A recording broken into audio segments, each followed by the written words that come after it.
Green Mountain Power's College Connection is sponsored by College of St. Joseph and Stafford Technical Center.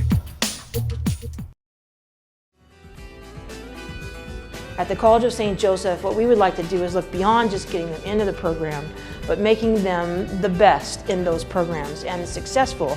Part of the concern at a place like CSJ is, oh, it's small, but instead of looking at it as a problem, we can look at it as it's actually great. We're flexible. We can make changes in our programs very quickly. We don't have to wait years to do that. I like the small size of the classrooms and the small amount of students. Everyone gets individualized attention from the instructor. It's very comfortable and very nice to be in. At Stafford Technical Center, you can explore your possibilities, have hands-on learning, pursue your passion,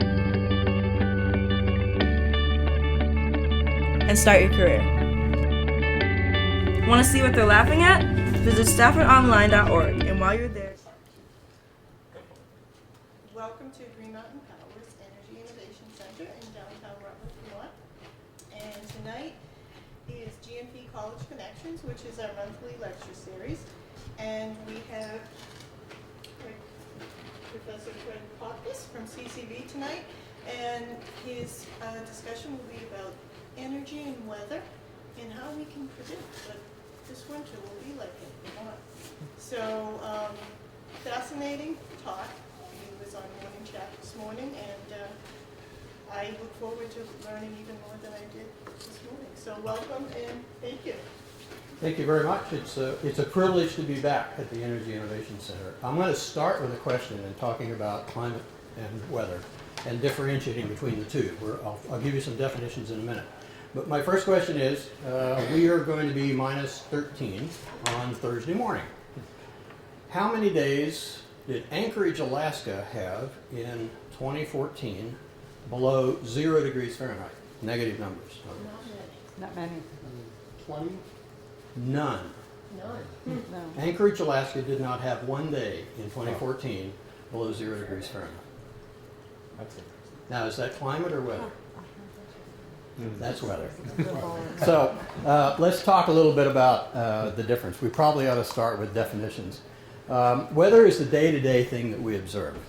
It's what we register. For instance, on November 11th of this year, Burlington was 62 degrees, sunny and dry.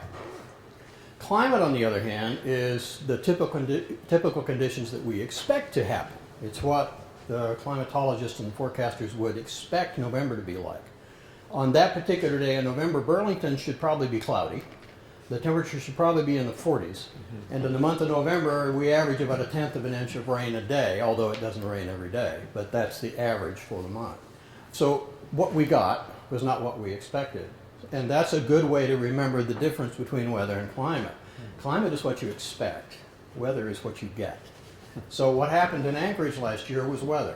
But it's going to be averaged into a 30 or 40 year cycle to see what the trend is for the climate around Anchorage, Alaska. There are two other terms that are important in looking at climate and trying to understand what's changing, if it is indeed changing. One of them is climate variability, which is a term that refers to the change in climate over thousands or tens of thousands of years. The last ice age, the one that actually shaped much of the terrain in Vermont, began 1.5 million years ago and ended with several cycles in between, but never fully ending. It ended about 12,000 years ago. That's a very long period of time. And at that time, at different phases in that, we had over a mile of ice above where we currently stand. And our mountains were quite a bit higher because the ice did a pretty good job on it. That's climate variability over long periods of time. But what we want to talk about is what concerns everybody in in the planet, because it's a global system, climate change, it refers to those influences on the climate that are traceable to our input, the things that we change. And they take place over a span of decades or a century instead of over a span of 1,000 to tens of thousands of years. We've only had record keeping on an accurate and consistent basis since about 1885. So we're not 150 years yet into the study of weather and having really good records. We have to extrapolate from the geological strata and from ice cores and other swamp cores, tar cores, and so forth from the past to examine what the atmosphere was like before people were recording it and telling us about it. But we have really good records over the last century and a half. There are so many factors that influence the climate. I'm going to leave this slide up for a while because there is so much information on here that we need to talk about. At the far left, you will see the atmosphere-ice interaction. Ice is white, it reflects light back. All of our energy comes from the sun. We are a heat-driven planet, and the sun provides all the heat. And that heat is reflected back by sea ice in the Arctic and Antarctic. And as a result, the more ice, the more heat that gets reflected back and doesn't actually settle on the Earth or affect the climate. With the shrinking Arctic ice and the shrinking ice in Greenland and the shrinking glaciers, we have less ice reflecting heat back, which means seawater, being darker, absorbs the heat, which would have been reflected back into space. And that results in more heat being part of the atmosphere system, because the water is a big part of the atmospheric system. Water vapor is a constant, and our weather, as we're going to learn at the end of the program, all comes from the Pacific Ocean and the Gulf of Mexico up here in Vermont. Sea ice is one of the things. There's also ocean and atmosphere coupling. So when the surface temperature of the water changes, different amounts of relative humidity, different amounts of humid air rise off of the ocean. And that's why when you hear people talk about a Caribbean temperature, water temperature around 80 degrees and above, it's prime hurricane fuel in the summertime, come July and August. If you can get surface temperatures 80 degrees and above, you're in a real good position to build hurricanes, because a hurricane is nothing but a heat exchanger. The whole planet really just wants to equalize its temperature. Air rises at the equator, which is always warm. It moves towards the poles, towards cooler air. It descends as it gets cold and near the poles and moves further away from the radiant point of the sun, and then comes back south towards the equator. It's a loop. This loop gets displaced by the Coriolis effect, so it's not a pure loop. It gets spun out to the right. But we'll talk about that a little bit later with a few diagrams there. So we've got precipitation and evaporation that are tied together. The evaporation is tied very much to the temperature of the air and the temperature of the water, because warm air holds more water vapor, and warm water radiates more water vapor into the atmosphere. That's the hydrosphere and the atmosphere coupling. Then there's the lithosphere or the terrasphere, which is the planet's surface. If we had a uniform surface, we would have these loops of hot air rising and going towards the pole and cooling and racing south. But we have terrain, we have the spinning planet that adjusts the winds and changes them. And as a result, we don't have a static, smooth system. We have the Earth constantly battling to try and move heat around, which is what the weather is, and that's what wind is. Wind is 100% heat movement. That's exactly what causes the wind. It's air trying to get from high pressure to low pressure and circulate around both of those. There are soil interactions with the atmosphere. There are forest interactions with the atmosphere. The forest is a carbon dioxide sink. Plants use it and release oxygen. As we reduce the amount of forest, we're reducing our CO2 sink. So the atmospheric CO2 continues to rise if we don't have trees to process it. The other big CO2 sink is the ocean. Again, the ocean is playing a huge part in our weather and our climate, because the ocean itself absorbs carbon dioxide. But carbon dioxide in water makes an acid, carbonic acid. And now, those animals and plants that depend on a fairly neutral pH are not as sustained, and in many cases are very threatened by an acidic pH in seawater. And that's increasing as CO2 goes up. There is an interaction between how much heat is radiated back, long wave radiation, off of fields versus a plowed field, say with grass in it or that's been terraformed, or for that matter, cities and concrete and tall buildings and massive populations. All the big cities are heat sinks. You know that forecast temperature lows in New York City are completely different from what they are 10 miles away in a New Jersey town. So there's volcanic activity that throws more condensation nuclei aloft and also obscures sunlight and therefore reduces the amount of solar radiation that we get. There are all these natural influences, and then there are the ones we created. There's the product of our combustion engines, the product of our power generating and so forth. There are contrails, which are now large enough and common enough to actually form high cirrus clouds. And if you build up enough cirrus clouds with airplane contrails over time, you begin reflecting back some of that energy that would have reached the surface otherwise, because we're creating our own clouds in doing that.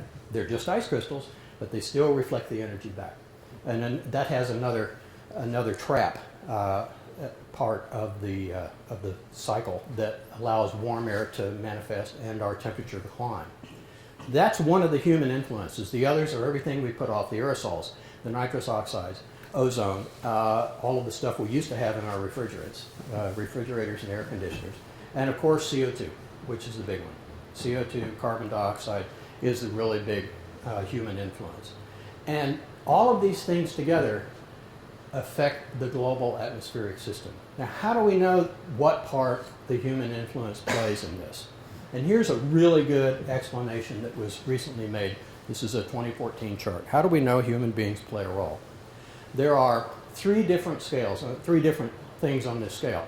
There's a green line, there's an overlying blue line, and there's a black line. The black line is observations. It's what we've recorded over time. This goes back to about 1885 when we started making these recordings. The green are natural factors only. So if we took into account the carbon cycle and trees and the amount of terrain that we have that's currently available to sustain life in the biosphere, if we take the water and its normal interaction with the atmosphere, if we take volcanoes and solar radiation into account, what we would see is the global temperatures from 1960 remaining the same or slightly cooling. That's just the natural factors. Now, this isn't one computer run. There are a lot of different agencies, and I'll show you a list of them, that are actually making computer science, because meteorology is a mathematical construct. It absolutely has to be based on a lot of data points, because you need to measure temperature and humidity at several different layers in the atmosphere and understand how they're mixing and how they're moving in order to figure out what's occurring and how pressure systems are forming and how fronts are moving and so forth. When we constructed, and it's only been the last 50 years, we had knowledge about climate and how it's affecting us and what we've done to it. And in that 50 years, we've built these supercomputer models that enable us to forecast what the temperature of the planet is and what the actual result of natural influences might be. Over the last 30 years, if solar output was the primary cause of increasing temperatures on the planet, we would have to completely rewrite the script, because solar radiation is actually down over the last 40 years. We're going through one of those sunspot cycles that are decades long, where solar radiation output is so low compared to other points in history that our temperature would be actually staying the same or getting cooler. So it isn't solar radiation that's causing the heat to occur and the climate change. Only when they put the human models in, the CO2, the discharges from combustion and so forth, into the computers, does the blue line begin to match what we actually observe. So when people say, well, it's not human factors, if you take the human factors out of the model, from about 1960 on, there is a complete change in what you get in terms of forecast. It would forecast that our planet would be doing this over the last 50 years, which is staying roughly the same, with perhaps a few more cooler periods. In reality, the blue line is what you see, and that's what we got. And that can only be accounted for by human influences, jet contrails, and combustion engines, and the increase in CO2, and sulfates of nitrogen that are in the exhaust and so forth. Let's look at the recent temperature trend and understand what's going on. It's not a mystery. It is a science, and it's a new science. And it's not a pure science yet, because we've only been studying climate for 50 years. And remember, the data is only as good coming out as it is going in. So you've got to have a lot of data points, and a lot of the planet doesn't have good data points right now, and yet it's a global system. So we're still working with insufficient information around the planet. Many years ago, we had to measure sea surface temperatures by people on ships dipping water and thermometers over the side. Then we had buoy systems that recorded the temperature and reported them by radio to airplanes flying over to ships passing by. Now we can measure sea surface temperature from satellites, right? So we're getting better at it. Now we have a much better picture of what the surface of the sea is doing, and because we understand that the thermocline, the changes in temperature by depth in the oceans, and how they alter and are altered by the weather, and they are significantly. Now that we've begun to understand that, we have more data points to put into these computer models. And here's what we see, just observing, without even trying to make a computer model of climate. The 1980s were the warmest decade on record since we started keeping records in the 1880s. Then the 1990s were even warmer. In fact, every year was warmer than the 1980 average. And then the first 11 years of the 2000s, 2001 through 2012, were even warmer and higher than the 1990s average. That's the global picture, okay? Let's just bring it down, okay, to Vermont. What is happening in Vermont? Let's go back to about 1900, okay, and look at the mean average temperature. Mean means average. If you just add all these numbers together and average them by the number of inputs, you get the mean. So these are the mean temperatures in Burlington, Vermont from about 1905 to 2013. The solid red line is the century-long trend. That's what we projected and averaged up until 1975. The dashed red line is what we've actually observed as an average from 1975 on. So there's two scales here. There's two different rates of increase of temperatures in Vermont. One that existed from 1905 up till 1975, and an increasing rate of temperature climb since 1975. This represents an average temperature move from about 43 and a half degrees up to 48, almost 47, 47 degrees. And that's just over the last century. You'll be surprised how much it's growing in other places. But just to make sure it's not a heat sink or it's the big city effect, let's go to St. Johnsbury and see what's happening there. If you average the temperatures each year and look at the mean again, you get the same plot. You get this 2-degree rise Fahrenheit over the last 100 years, 110 years or so. But in 1975, we began accelerating and getting warmer faster since that period of time. This is all evidence of the fact that the Earth finally reached that carbon dioxide saturation point where it's beginning to hold down the heat. That's why carbon dioxide in the atmosphere reflects the heat back, just like high clouds do. In addition to blocking solar radiation, they have another effect. They block heat radiated away from the planet and tend to trap it. It's a greenhouse gas. Look at the minimum temperatures in Vermont, a different chart. So our average minimum temperature back around 1905 was 34 degrees. And on a regular climb, and it's continued up, there's never been, at using averages, a decrease. There's been periods where it has dropped, but when you average them in, it continues to be a climbing scale. So up until 1975, we were coming up at about a third of a degree every 10 years or so. And then at 1975, it takes off again and climbs at a higher rate. So we've gone from a mean minimum temperature, the average minimum temperature in Burlington of around 34.5 degrees, to an average temperature now of around 38. So, and that's 4 degrees in a century. So there is measurable movement in our air temperatures. What's the effect of that? This is a surprising slide. This only goes back to 1987, 1988. And we're talking about Joe's Pond. There's a huge raffle. You can go buy a ticket and bet on the ice out dates at Joe's Pond and earn quite a lump of money. Go visit the general store in Danby, and your chances are better there than the lottery, especially if you bet earlier dates. Because back in the 80s, the last ice out date averaged around May 1st. And in the last 30 years, the ice out date average has fallen to about April 17th. So the ice has gone 2 weeks sooner than it used to be, and that's in a span of just the last 30 years and change. That's pretty dramatic evidence of what seems to be occurring. And there's not a lot of argument over what's causing that, because again, when you take the human models out, it says this shouldn't be happening. But when you put the human factors in, you get this kind of result in predictions, and then you actually observe it in the real world. In addition to getting warmer, we're getting wetter. And that goes hand in hand, because as the globe gets warmer, warm air holds more water vapor. So the oceans, having warmer surfaces, are putting more moisture into the air, and everybody is benefiting or not benefiting from that particular event. Look at our average precipitation for the year in the Burlington area again, from 1905 to 2013.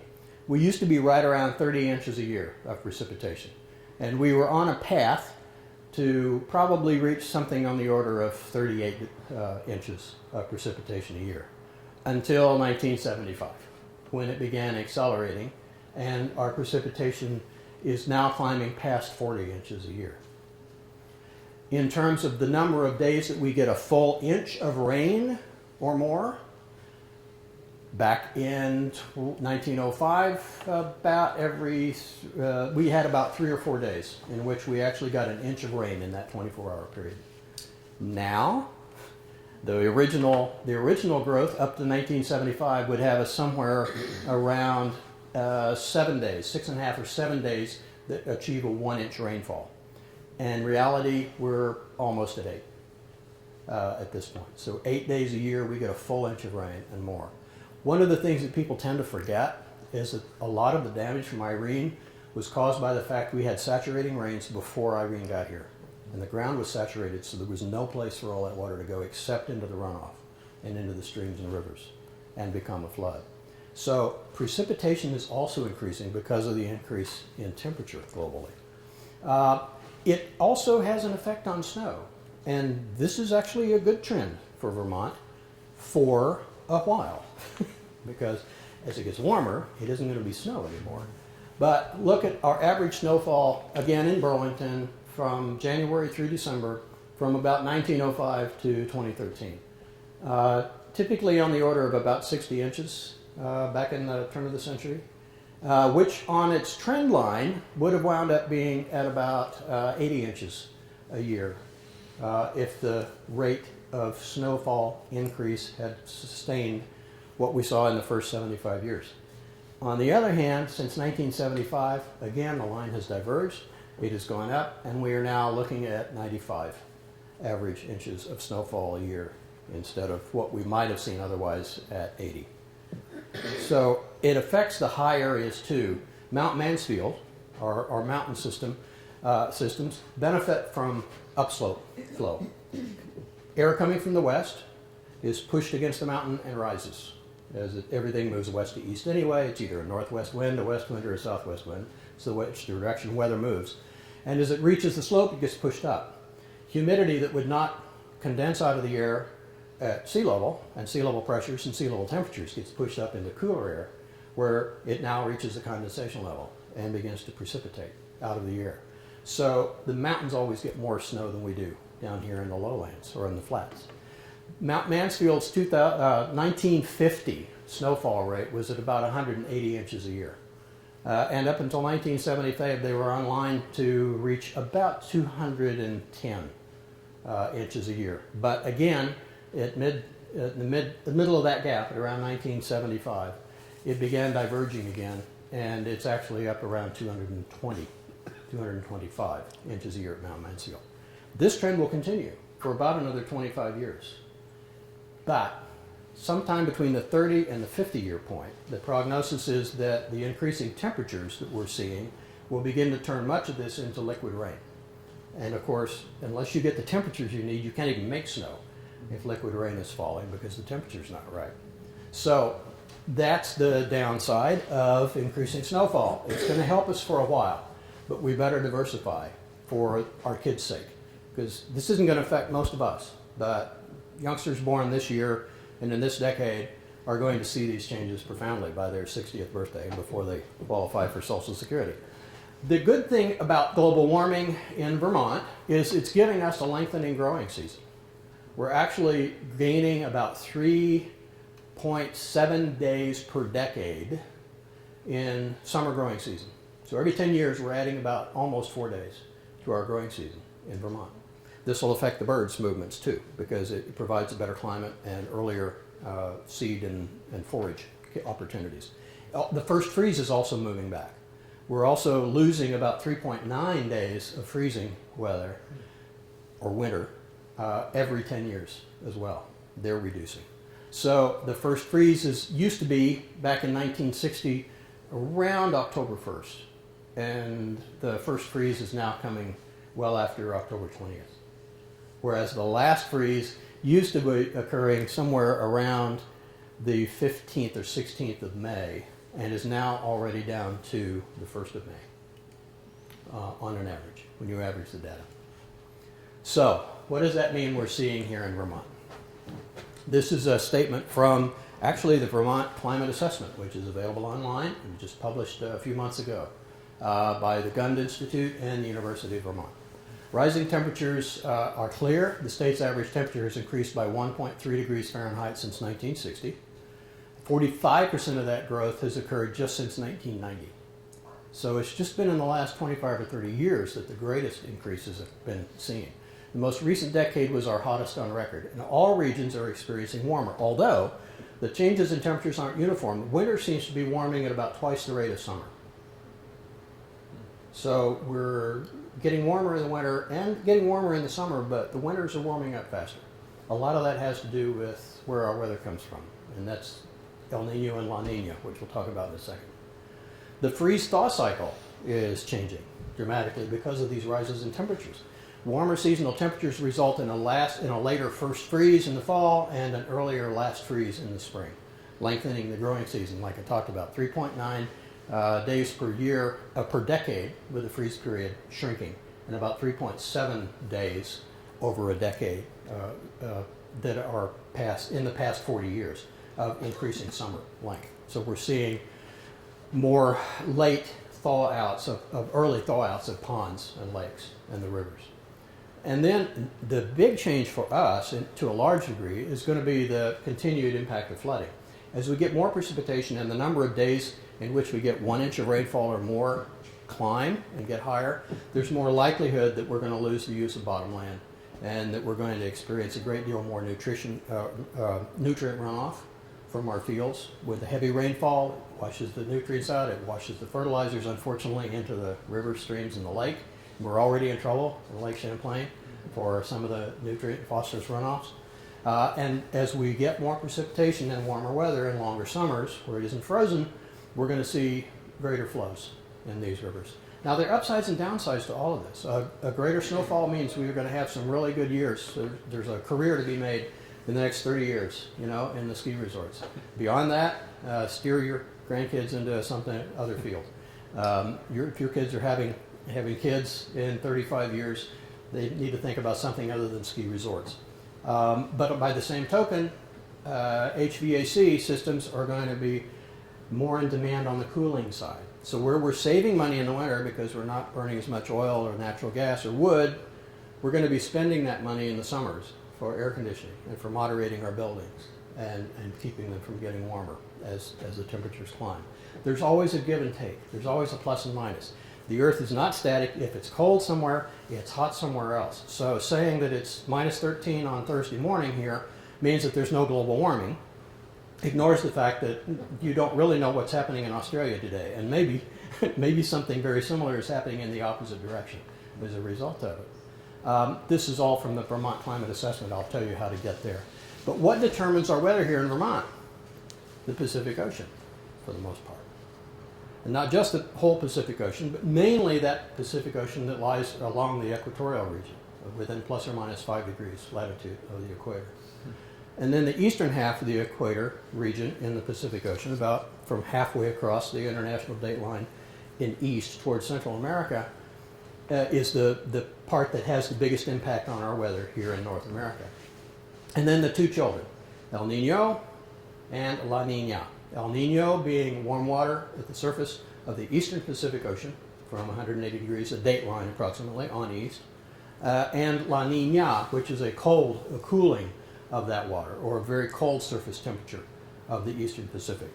The El Nino and the La Nina have completely different effects, but when they're strong enough, that is, and we consider them to actually be in place when we see a 0.5 degree Celsius change in the surface temperature. So if we can see a 0.5 degree Celsius change, and we can see it exist for 5 3-month periods. It's not 15 months, it's just really 5 months, but it's persistent through each one of the 3-month periods in that span.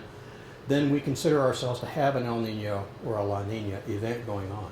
And that means certain very specific things for the North American continent and for us. This year, that's good news because this is an El Nino year. Here's a weak El Nino that has just formed over the last few weeks in the eastern Pacific. Here's the North American continent and South American continent. Here's the equator, 180 degree meridian, which is the international date line essentially. And the colors, oranges and reds, tell you sea surface temperature. SST is sea surface temperature. So this is the report that came out on the 27th of December. We're not talking historical data. This is recent. And by the way, this comes out every week if you would like to look it up and follow it and see what's going on. The average sea surface temperature anomalies between 30th of November and 27th of December, just about 10 days ago, showed that we have a warming eastern Pacific of about 0.5 degree at this point. So we've got 4 weeks of sea surface temperatures above average across the Pacific, and particularly of importance in that region that affects North American climate. Now, so far, I will tell you, they have not seen any oceanic and atmospheric coupling from this. So we haven't begun seeing the effects. But if it continues to persist, there are certain predictions that climatologists can make based on these temperatures. And I wanted to make point of this slide that this is not a single group of climatologists and meteorologists sitting in a room with a supercomputer and an agenda saying, oh wait, we need data that proves global warming because we need more funding, or whatever the arguments are from the skeptics.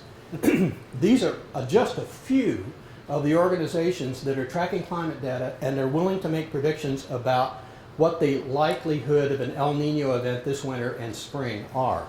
And among them are NASA, the Scripps Oceanic Atmospheric Center, Australia's Weather Service, the UK Meteorological Office, Met France, COLA CCS M3 is Colombian's meteorologist, and I can go on naming who these people are. But these are supercomputers, climatologists, and people in scientific teams doing research and prognosticating, predicting what they believe the likelihood of an El Nino event is.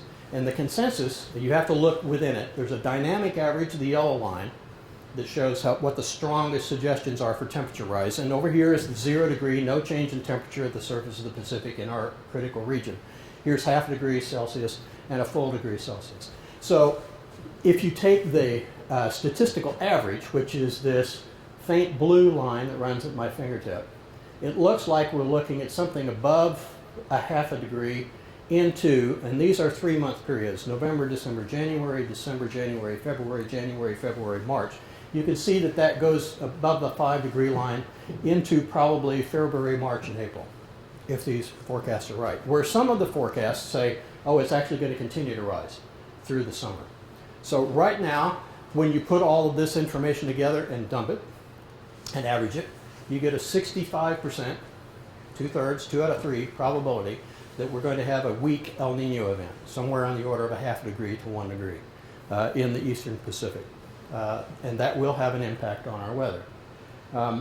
It's not a terribly strong El Nino. We've had 2 really strong El Ninos in the mid-'80s and again in 1997. It resulted in big changes in North American weather. Here's what happens, and here's why you came. And the question I asked at the outset was, what's the weather going to be this winter based on climate forecasts for Vermont and where we live? And here's exactly what the climatologists at the National Weather Service believe is going to happen. Everything is in odds, in probabilities, because this is forecasting based on 40 years of data, not looking at today's events and saying, oh, it's -13 in Vermont. That's not consistent with warmer temperatures. Throw it out.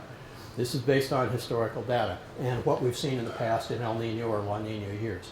So the likelihood is that over the winter up into the early spring, the West Coast is going to be warmer than on a typical winter, that the southern United States, Texas, and the old Confederacy are all going to be, including Florida, much wetter, and that we up here in New England are going to benefit from a warmer winter. And 4 out of 10 likelihood, greater than 4 out of 10 likelihood that we're going to have a warmer than average winter. Where you see equal chances, the big band in the middle means that there's a 33% chance that it's going to be colder, and a 33% chance it's going to be warmer, and a 33% chance that it's going to be the same. So there's no breakout, okay? They can't agree. There's nothing in the data that suggests any change in one direction or another. So they say there's equal chances of a climb in temperature or a decrease in temperature or staying the same. But the result of what you see here, the warmer west, the warmer northern tier, and the warmer New England, and the wetter south, this is what El Nino produces. And it produces it in a much grander effect when it's a degree Celsius or greater. So that's why we say we have a weak El Nino. These numbers, 40%, 50%, 33% likelihood of warmer temperatures, would go way up if we had a strong El Nino event going on. Now that's temperature. Here's the precipitation. So we are now in the equal chance area of greater, less, or the same that we would actually get. So likely is not, given it's 1 out of 3 chance, we're probably going to have about the normal amount of precipitation over the winter that we've experienced in the past. It is going to be wetter down south though. It's going to be colder and wetter across the southern tier, and drier in the northwest, and drier around the Great Lakes in the Chicago area. So if you have friends in Chicago, they're probably not going to see as much snow this year as they have in the past, based on just the climate forecasts. Now, what does all this mean for energy? Okay, let's look at a summary of what I've talked about.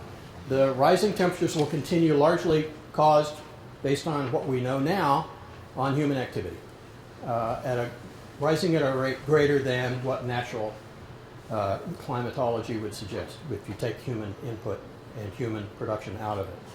That means we have longer growing seasons and shorter, warmer winters. So food production can go up in some areas.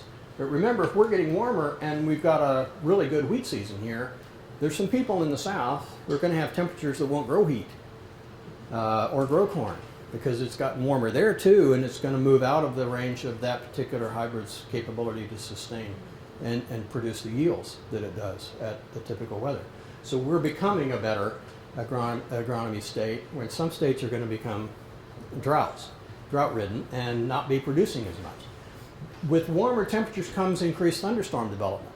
So guess what? Green Mountain Power, with more and stronger thunderstorms, which are the result of more humidity in the atmosphere, more instability because of the temperature gain, then stronger thunderstorms produce more lightning. It's not a friend to electrical power. And more strong winds, more hail, and more damaging tornadic activity.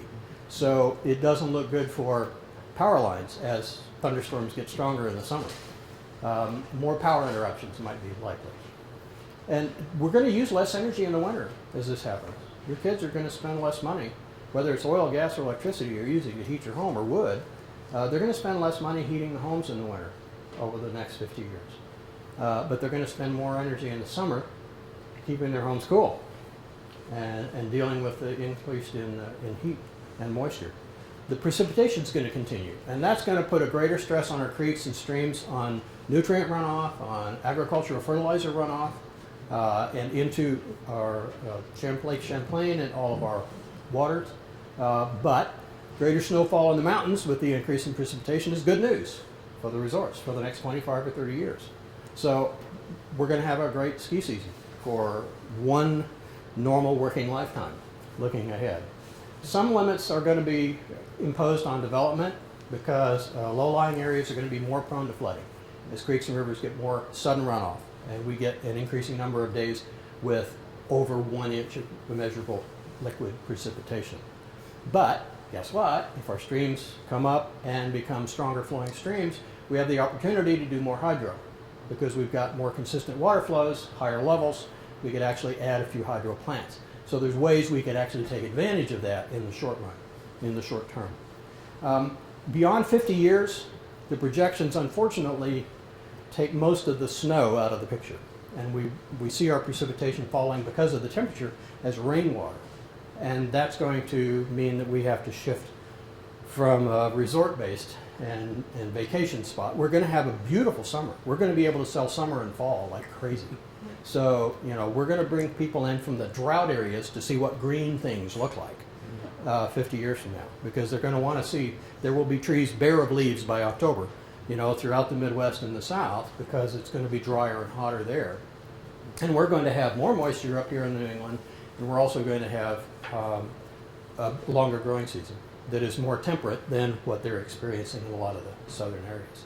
So we can take advantage of that in Vermont and begin to shift. Somewhere 3 or 4 decades from now, we're going to have to begin to shift from winter sports to summer and fall sales in terms of bringing people in. That's kind of a summary of where we've been and where we might be going, depending on whether we do anything as a culture. Remember that beyond understanding this, it now becomes political questions of public policy. Now we have to move to individual choices and on a much larger scale, public policy to determine whether or not greenhouse gases are going to continue to increase and accumulate in the atmosphere and make this trend accelerate up the way it has since 1975. So now we have a public policy question. I'm not going to introduce that subject. I'll let our politicians and our policymakers deal with that. All I wanted to do was make known what we already know about the weather and climate, and try not to confuse the two. Climate is what we expect it to be. Weather is what we get. Questions? I do.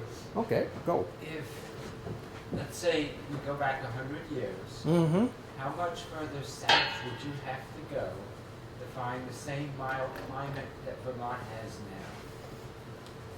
Actually, because it's only a difference of about 2 degrees, you're only talking probably a distance of 60 to 100 miles.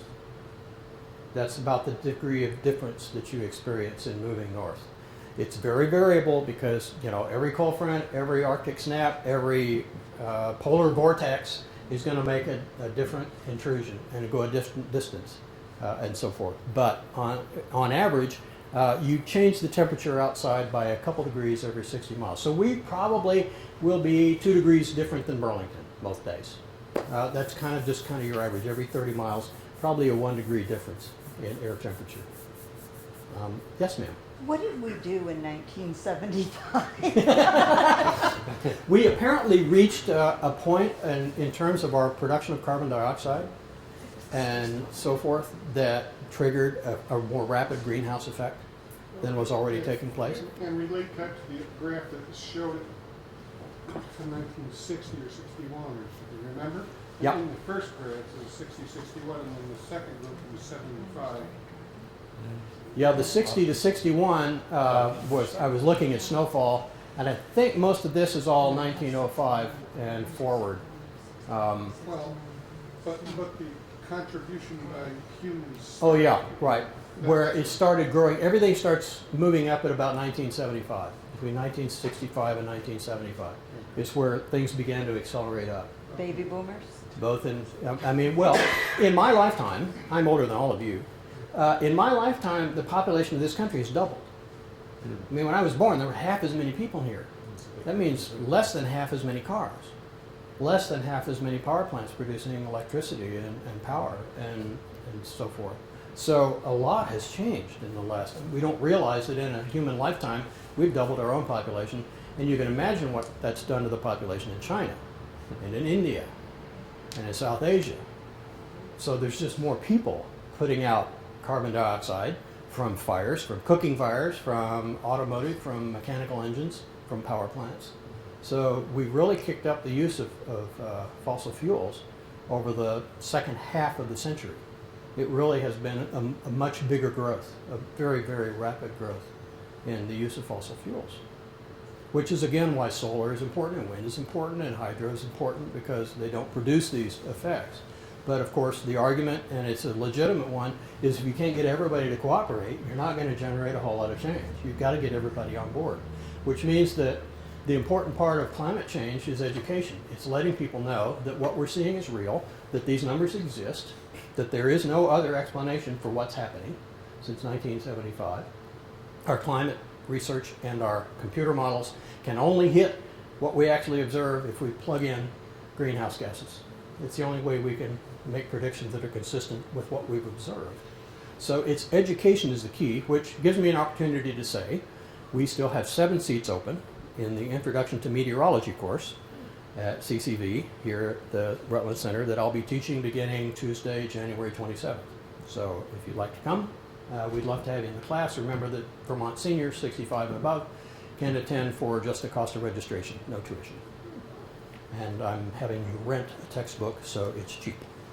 So please, let your friends know, let your kids know, let your siblings know that we've got a class with a few seats left if you'd like to learn more about this. I'm not a hard grader. It's important that I get participation in the class. I have asked for the room that has the best west and south view because all our weather comes in from the west and the south. So we will spend a lot of time, and this is probably the only course that can say this in the Community College of Vermont right now. You will spend a lot of time looking out the window, and I will be approving of that. Okay? What will the change in our climate have? What effect will that have on solar? Will more rain? Is that going to be a dampening effect?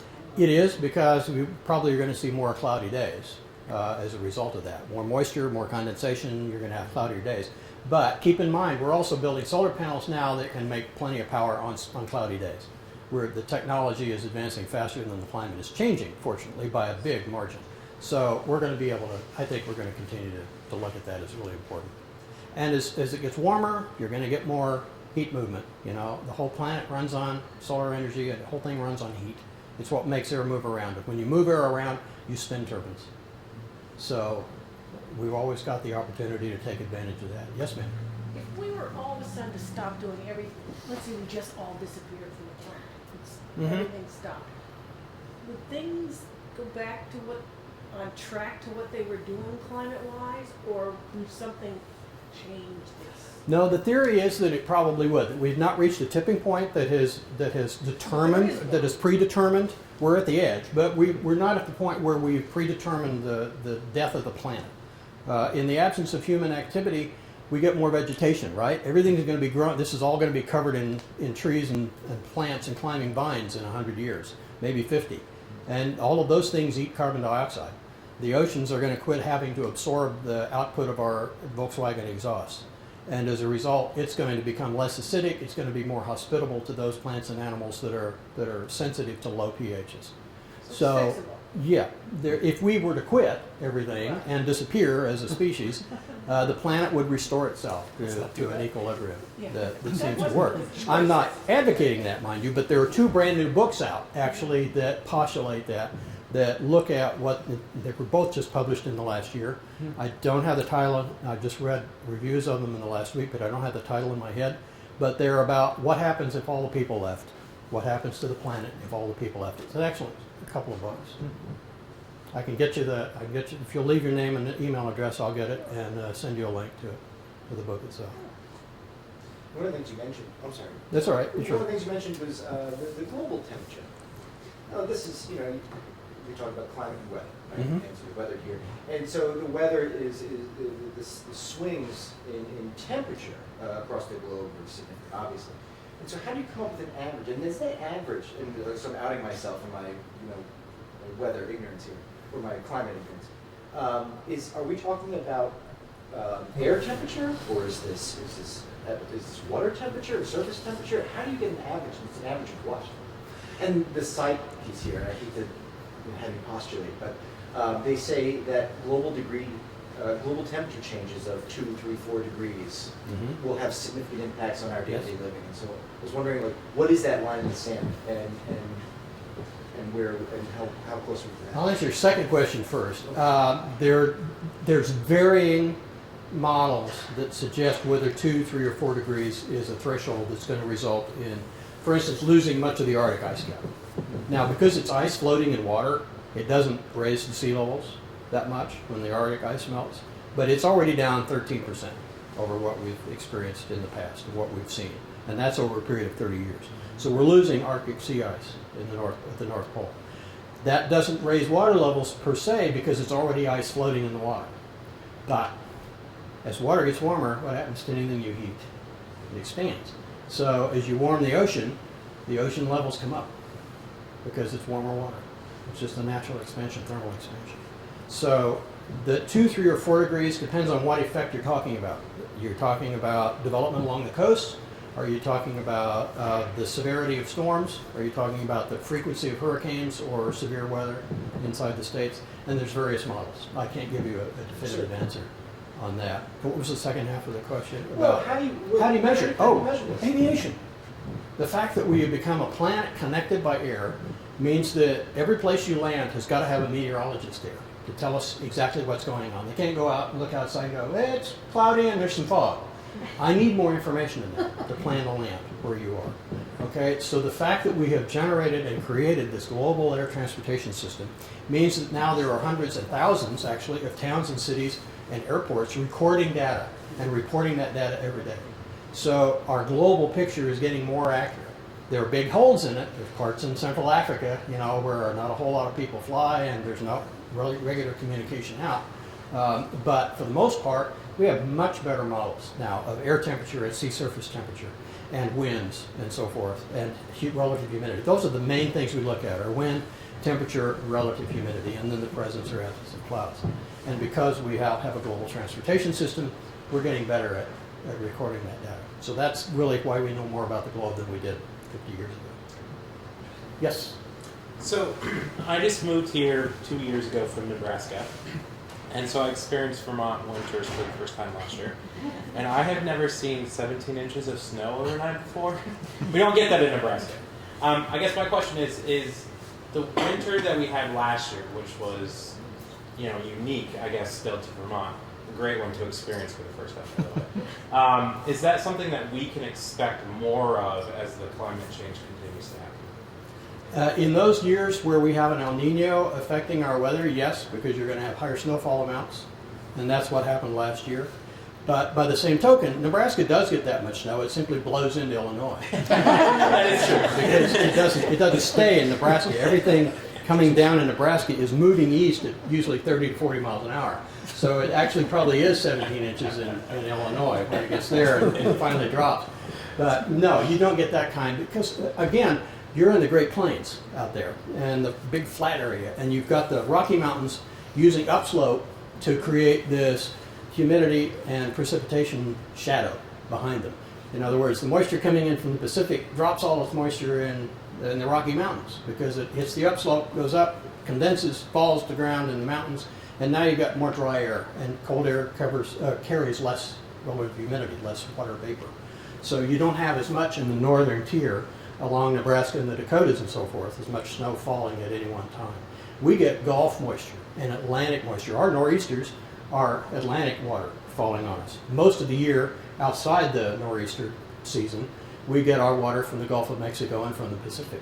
It comes in across Mexico and up through Texas and Ohio and then drops on us. So the rain that falls outside came from the Pacific Ocean, or it might have come from the Gulf of Mexico, or it might be just as far away as Boston, you know, coming off the bay, the back bay. So you're in an area out there in Nebraska where the large, huge 18-inch snowfalls are less common because the water vapor has already been diminished by going across the Rockies.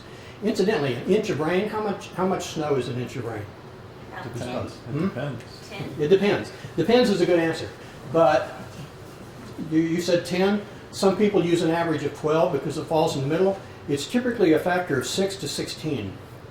So an inch of water that would fall as rain, when it is falling as snow, can be as little as 6 inches of snow or as much as 16 inches of snow if it's really dry and fluffy. So it is really hard. If you flew across the country in the winter time and you had a window seat, it's a lot of fun, and I did that for many years as a commercial pilot and as a military pilot before that. If you look out at America and in the wintertime, you will find that snow has fallen in very precise bands of about 30 miles width. And outside that, there's brown pasture and plain old towns with no snow on them. But there's this big belt of white stuff. Because snow precipitation requires such a unique and specific combination of air movement, humidity, moisture, and condensation nuclei that it falls all at once in this little narrow corridor. So snow bands are so striking in the winter as you travel across the country. It's not like the entire state got 10 inches of snow. As you know, with the last heavy snowfall we got, Springfield got 16 inches and Bennington got 3 and Burlington got 6, and St. Johnsbury got 12. So the snow varies by the conditions around. And they always get more in the mountains. Again, that upslope, they take advantage of that, and as they should. So Nebraska just doesn't have the conditions that allow that much precipitation or water vapor to get there and then fall as snow. Will we see more, though, harsh winters as the climate continues to change? You will see more snow. Whether you define them as harsh depends on your perspective. They're actually going to be warmer. The second winter I was here, I moved here from Dallas, but I've lived in 15 states over the lifetime of my work. I moved here from Dallas, and my second winter here was the winter we got to minus 21, winter of 2011 and 12. And I took a picture of the car exterior temperature saying minus 21 and ribbed my friends in Oklahoma about the joy of winter in Vermont. Within a week, Tulsa was minus 28. Okay? So, I wasn't able to brag about anything, that was out of the ordinary because Tulsa hit minus 28 that same winter. So, it depends on what you consider severe. But we're probably looking at and again, we notice humans can't tell the difference usually between 1 degree Fahrenheit. If I put you in a 65-degree room, had you walk into a 70-degree room, it probably would feel exactly the same to you. It takes a little over a degree for most people to feel what the temperature change has been. But when that degree temperature change is minus 13 and the high for the day is 9, like it's going to be on Thursday, it has a profound impact. We go, how can we have global warming? It's minus 13 today. Well, it's like the same argument that if I had lunch today, there's no hunger on the planet, because I ate. So it's my own experience, but it doesn't relate to the whole. I'm not looking at the whole planet. Something on the order of 97 to 99% of the climate scientists globally look at this as a human-caused event, as the human impact having an accelerating force on it. And for those, if you run into a climate skeptic who says it's all a hoax, it's all designed to raise money for academics, remember that I showed you several countries study this, and they don't have a vested interest in making more money in France or Spain or Japan out of talking about climate change and observing the El Nino Southern Oscillation, the ENSO. If you had a trucking company that wanted to drive a 40,000-ton truck over the River Street Bridge here, and they went to the city, and the city hired 100 engineers to look at the River Street Bridge and say, is it okay to drive a 40-ton truck across it? And 97 of them said, don't do that. And 3 of them said, it's probably okay. Are you going to drive that truck across the River Street Bridge? So, when you're talking to climate skeptics, it's hard to imagine that 97 out of 100 scientists studying a phenomena, studying the planet, and doing as much research as they have, and using large computer models, and trying to add more information to it constantly, trying to disprove what they're saying, which is the scientific method. It's hard to argue that this is something specious or purely commercial, because you can make the same argument for cancer research. Oh, they're just saying they found a link between tobacco and cancer because they can get more funding now for studying that further. That doesn't sell to me as a conspiracy theory. But I'll let you handle your own arguments. But I'll be happy to give you some tools if you come to class for that argument. Other questions? Yes, ma'am. One of those last slides just showed where it said the predictions for El Nino. Oh, yes. We had all the different colors. And yes. Some of them really were very widely, a couple of those lines were. What were those? Yes, yeah, outliers. I mean, absolutely. Look at this. This happens to be the National Climate and Environmental Prediction Center, which is not North American. And this one is the Colombians. This is a Columbia research group in South America. So there are, their models, everything they put into their models say, okay, well, yeah, I'm going to see a climb in temperature, but I'm not going to see it in the winter. I'm actually going to see it in May, June, July, August, September. in that time frame. Oh, okay. So they're disagreeing on when they see the rise, but most of these, that's the average Yeah, line. really, it's quite a cluster there. But Yeah, they're they are just clustered, everywhere. but it suggests that their models are somewhat similar. They're getting different results because nobody's using exactly the same data. And nobody is weighing that data the same when they put it into the computer. They're saying, I don't think the temperature in Honolulu ought to have that big an impact on what we see further south along the equator. And others would say, no, but the Honolulu temperature tends to model what's happening to the water 600 miles south. And it depends on the weight that they give to the data they get. So the nice thing is, and what's reassuring to me, is that there's all of these people studying the phenomena, and they tend to be on agreement that there is going to be warming in the Eastern Pacific of anywhere from a very little bit to over 1.5 degrees Celsius over this winter and the coming summer. So, other questions? I will answer questions as long as you can ask them. I will, however, give you an opportunity to stretch, go eat dinner, enjoy the chill outside, and get cool again. I appreciate the opportunity, Gary, for being invited to come and talk about weather and climate. I'll be happy to come back anytime. And CCV has open classrooms for seniors. It doesn't cost you anything more than a registration fee to attend any course you want at CCV. So come see us. Give the desk a call. Mike is one of the academic coordinators and does registration for the next 2 weeks until school starts on the 26th. Okay. Well, Thank we you want for to your thank time. you. Thank you. Professor Foster.